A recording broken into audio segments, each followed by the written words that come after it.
Okay, so you've created something, and now you're not sure how or if you'll copyright it. Well, guess what? It's already done. In most locations in the world, when you create something, it's automatically copyrighted with limitations and interpretations, of course. People need your permission to use your creation. Well, except for under fair use doctrine, which means people may use small pieces of your creation for a variety of reasons, or for educational purposes. Simple, right? No, not at all. The ins and outs and the grays surrounding copyright law, fair use, and educational purposes are incredibly complicated and confusing. This is part of why open resources are so important.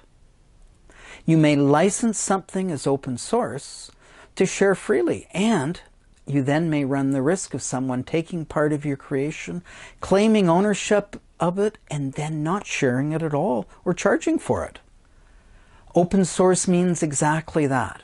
It's open for everyone, for anything. You may instead copyleft your creation, which really, it's a form of copyright, that says that people may use all or part of your creation for free as long as they also keep it free. Then there's Creative Commons, which is another type of copyright that has the intention to allow people to license their creations in an easily understood manner. This then makes it easier for people to legally use and, if required, attribute it.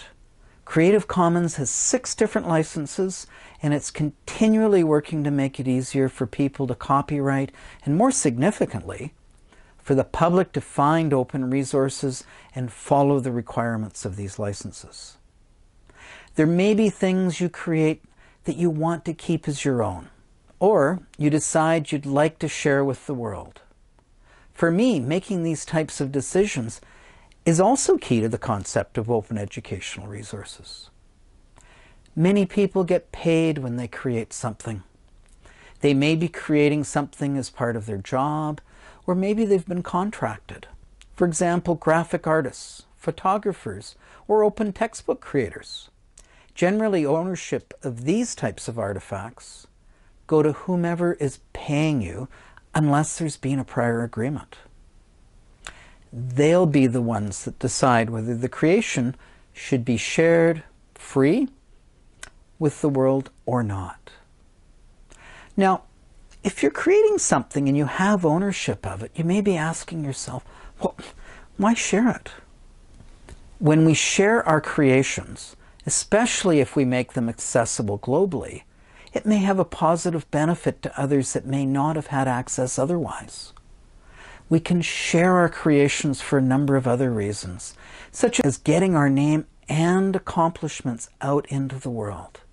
If we share part of our creation openly, there may be another part of it that we charge for.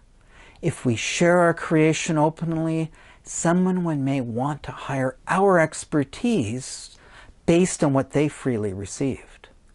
The globe is becoming smaller and smaller, and open resources can support our global community to be more successful, affluent, and effective, now and into the future.